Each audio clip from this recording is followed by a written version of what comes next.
So if you've never done any coding before, this might be a good place to start. Apple brought out this My Playgrounds thing, or Playgrounds it's called, a few years ago to help people get used to the Swift language that they'd created for the phones and iPads and stuff like that. And now I think you can use it on the Macs as well. I thought we'll just do a wee look at it and see how useful it is and whether or not it's worth looking at. So does look quite childish from the start. I've had a wee play through some of it, but not all of it, so we can go through it together. So let's have a look at what happens in here then. This is a wee intro. Learn to Code 1 is the name of this program, I guess, or lesson. So commands, have you ever followed a recipe to bake something delicious, or followed instructions to assemble something cool, like a drone? You need to follow the instructions in the correct order or you end up with something unexpected, like part of your drone falling off. Writing code allows you to create your own set of instructions for your device to carry out. Your goal is to figure out which instructions in which order will result in something great.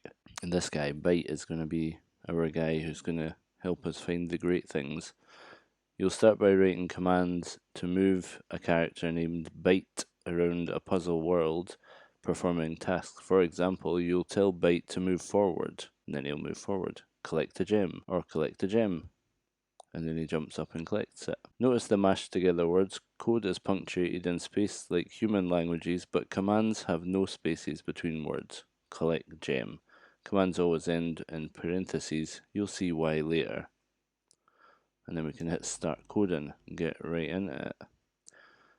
Now I know that on this there is some really cool sort of funky background music and Byte makes some noises while he's waiting or when he's moving, but I can't hear it just because of the way the sound has to go through so that I can record it instead. Anyway, so the first goal is to use Swift commands to tell Byte to move and collect a gem. The character Byte loves to collect gems and can't do it alone. In this first puzzle, you'll need to write Swift commands to move Byte across the puzzle world to collect a gem. So, step 1, look for the gem in the puzzle world. Step 2, enter a combination of move forward and collect gem commands. 3, press run my code. So there's the gem, and there's Byte. We need to move forward 1, 2, 3, and then collect the gem. So we do move forward, don't forget the brackets, or parentheses, 3 times, and then collect gem. And it's a bit like one of those big track, is it called big track, where you used to put in like move forward 15, turn right 20, and all that. Anyway, let's go run my code. Oh jeez, he's waking up.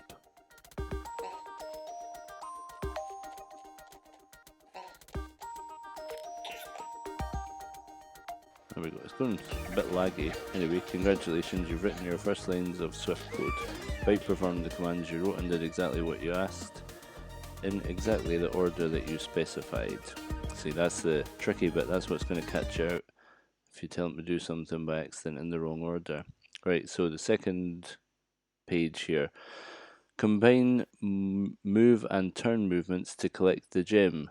This puzzle is just like the last one, but this time Byte needs to turn left to reach the gem.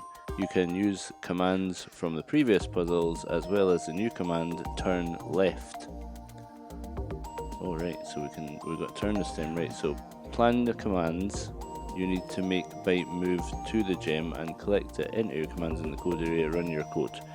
Right, so we're going to have to move forward 1, forward 2. Right, let's write that down. Move forward. Then turn left. And then move forward 1, 2. Again, right, so move forward.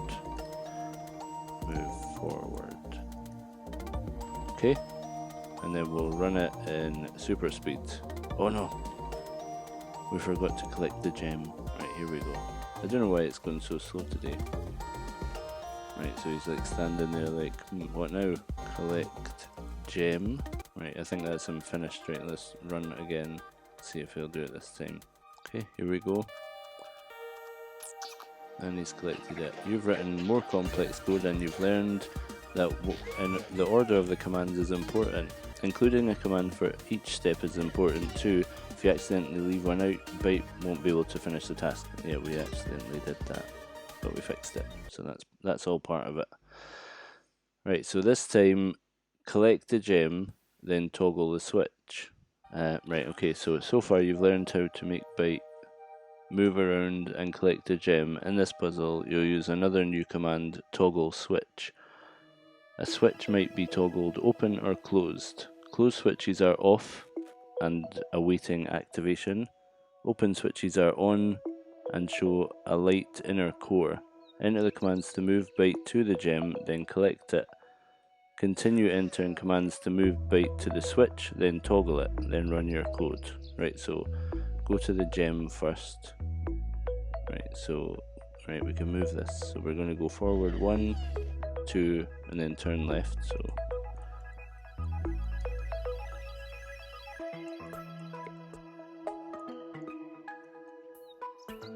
and then no, we can't.